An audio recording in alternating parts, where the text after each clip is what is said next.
மதுபான விற்பனைகளை இந்த கடைகளில் கன்வீனியன்ஸ் ஸ்டோர்ஸில் விற்பனை பண்ணுறத தடை செய்யுங்க அப்படின்னு இப்போ அடுத்தடுத்து சில கோரிக்கைகள் வர்றதை பார்க்குறோம். ஈவன் இன்றைக்கி நிறுத்தனத்தில் மாண்புமிகு செனட்டர் சிவராஜ் அவர்கள் கூட அதுக்கு ஒரு போஸ்ட் போட்டு ஒரு ரிக்வெஸ்ட் மாதிரி போட்டிருந்தார். கடைகளில் கன்வீனியன்ஸ் ஸ்டோர்ஸில் மதுபானங்களோட விற்பனைகளை கண்டிப்பாக தடை செய்கிறது நம்மளுக்கு நல்லது அப்படின்னு இப்படி நான் சொன்னோன்னே சில பேருக்கு மாற்று கருத்துக்கள் இருக்கலாம். நண்பா, முதல்ல அதை கமெண்ட் பண்ணுறதுக்கு முன்னுக்கு இது கொஞ்சம் முழுமையாக கேட்டுருங்களேன். நம்மளோட அண்டை நாடுகள், அதாவது இப்போ இந்தோனேஷியாவில் கன்வீனியன்ஸ் ஸ்டோர்ஸில் மதுபானங்களோட விற்பனை ஐ திங்க் தடை செஞ்சு ஒரு 10 வருஷம் ஆச்சுன்னு நினைக்கிறேன். சிங்கப்பூர், தாய்லாந்து போன்ற நாடுகள் டைம் லிமிட்டேஷன்ஸ் இருக்குது. இந்தந்த நேரத்தில் வாங்கக்கூடாது, விற்பனையில் வச்சுருப்பாங்க, ஆனால் இந்த நேரத்தில் வாங்கக்கூடாது அப்படின்னு அங்கேயே போட்லாம் போட்டிருப்பாங்க, கன்வீனியன்ஸ் ஸ்டோருக்கு வாங்கக்கூடாது அப்படின்னு. ஓகேங்களா? ஸோ இந்த மாதிரி விஷயங்கள் மலேசியாவில் கன்வீனியன்ஸ் ஸ்டோரில் ஓகேங்களா சுலபமாக மது ஆல்கஹால் கிடைக்குது, நம்மளுக்கு தெரியும். ஸோ நிச்சயமாக அது சுதந்திரம் அப்படின்ற ஒரு கருத்தும் நிறைய பேருக்கு இருக்குது. அண்ட் அதே நேரத்தில் இது தடை செய்கிறதுனால முழுமையாக எங்கேயுமே ஆல்கஹால் இருக்காது அப்படின்ற அந்த தடை இல்லைங்க. அதாவது அதோட easy access, okay, easy access தடை செய்கிறதுனால நான் பார்க்குற மெயினாக 2 விஷயங்களால யோசிச்சு பாருங்கள். முதல் விஷயம் நம்ம பிள்ளைங்க நண்பா, அதாவது குறிப்பாக மாணவர்கள், அவங்களுக்கு அது நிறைய இடத்துல ஈஸி அக்சஸில் கிடைக்கிறப்ப அஃப்கோர்ஸ் அந்த இடத்துல எழுதி வச்சுருப்பாங்க 21 வயதுக்கு கீழே அப்படின்னு. ஆனால் நீங்கள் சொல்லுங்கள், உண்மையிலே வாங்க முடியாதுங்களா?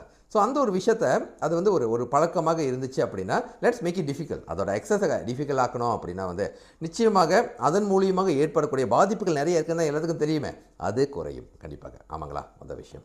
இரண்டாவது, அந்த ஈஸி எக்ஸஸ் இருக்கிற பட்சத்தில் இப்போ நாம் பார்த்துக்கிட்டு இருக்கிற நிறையா அசம்பாவிதங்கள், இந்த அசம்பாவிதங்கள் நம்ம எல்லாத்தையுமே பாதிக்குது.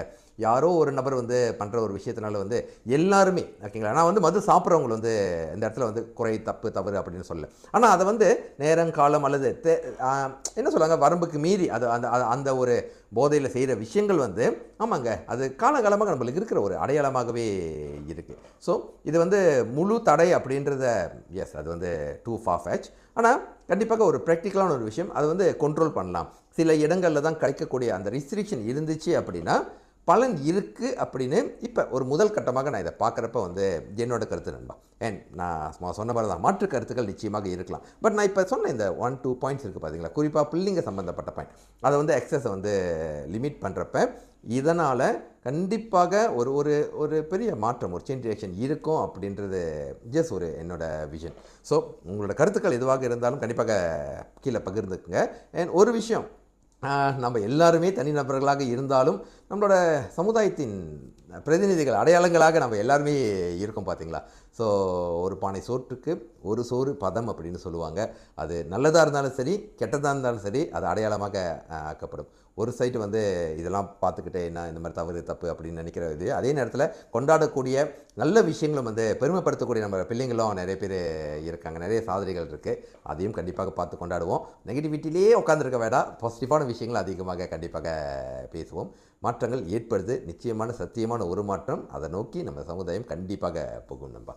வெற்றி, வணக்கம். டாக்டர் பண்டிதன்.